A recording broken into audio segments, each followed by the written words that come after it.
How many people here grew up with Bumblebee? Let's bring him out now, the man who's going to take us all back to 1987. He's got the touch and an Academy Award nomination. Travis Knight.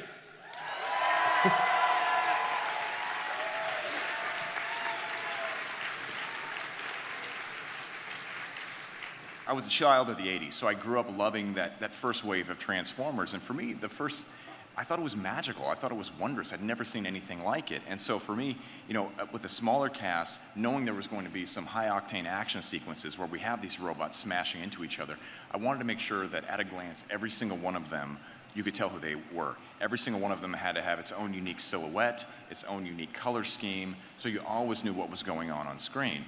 And so with Bumblebee, he's our hero. We didn't start with a blank canvas. We have 10 years of films that come before this film.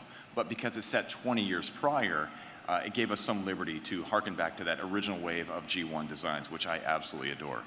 What skills from your previous work were useful here, and what kind of stuff did you have to learn in order to take this project on? There is a huge component on any one of these big visual effects films that is animation.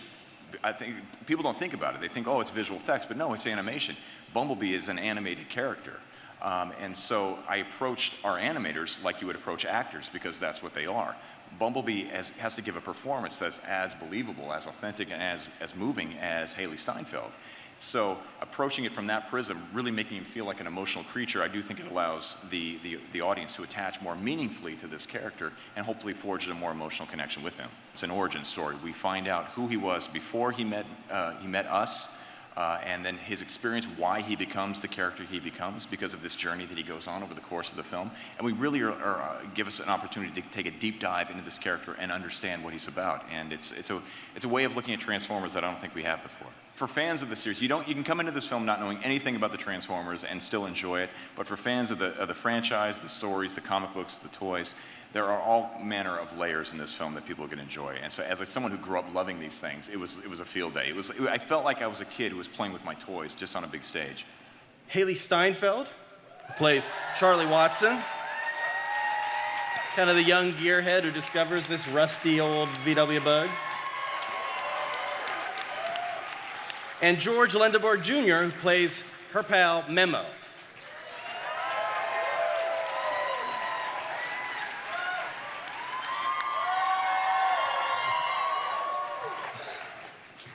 We meet Charlie Watson as your sort of typical misunderstood teenager, and she has experienced a major loss in her life, and she's constantly trying to basically find that freedom that she craves and fill that gap of loss with love or friendship or someone that understands her and sees her.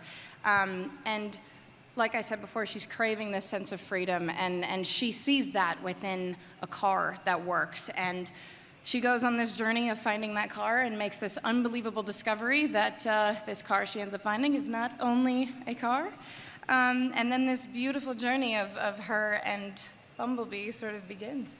Memo is, I'm new to the neighborhood that Hailee's character Charlie lives in. I think she's kind of cute, and I'm vying for her attention, and that kind of leads me into this great big Bumblebee adventure. I think she's a beautiful person, and I try to see Charlie for who she is. Memo really speaks to like the inner geek within us all, the things that people might not think are cool, but that they mean something, and that they're special, and those are the same likes that I think Memo has. This is a character that is finding who she is and what her place is in this world and finding her voice, so to speak, and so is Bumblebee.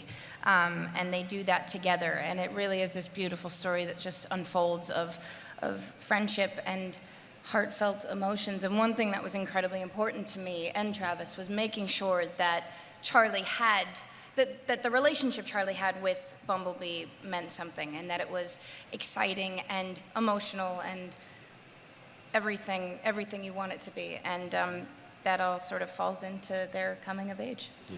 I think we should have the whole room, like 7,000 people, say that name all at once. You ready? 1, 2, 3, John Cena! Yeah, but then 7,000 people are also going like, yeah, but nobody's up there. I can't see anybody. But thank you for making me invisible and including me in this wonderful, wonderful panel. Hello, everyone! Man, I just got real excited real quick. That's how it goes with me, though. It's a story for another time. Whatever. All right, great. So, what's going on? All right, John, you fought some big guys in your time. You're going up against shape-shifting alien robots this time. Yeah, What totally makes qualified to do that.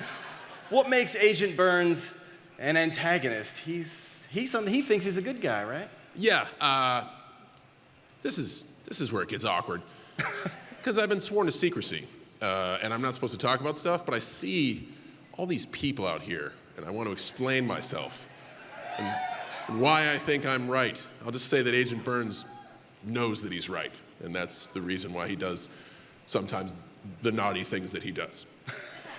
He's trying to do something that she disagrees with and doesn't like and isn't happy with, so of course she's going to do whatever she can to stop him.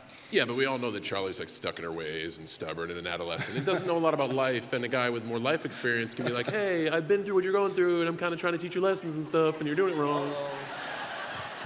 But, I mean, whatevs. Whatevs, he said.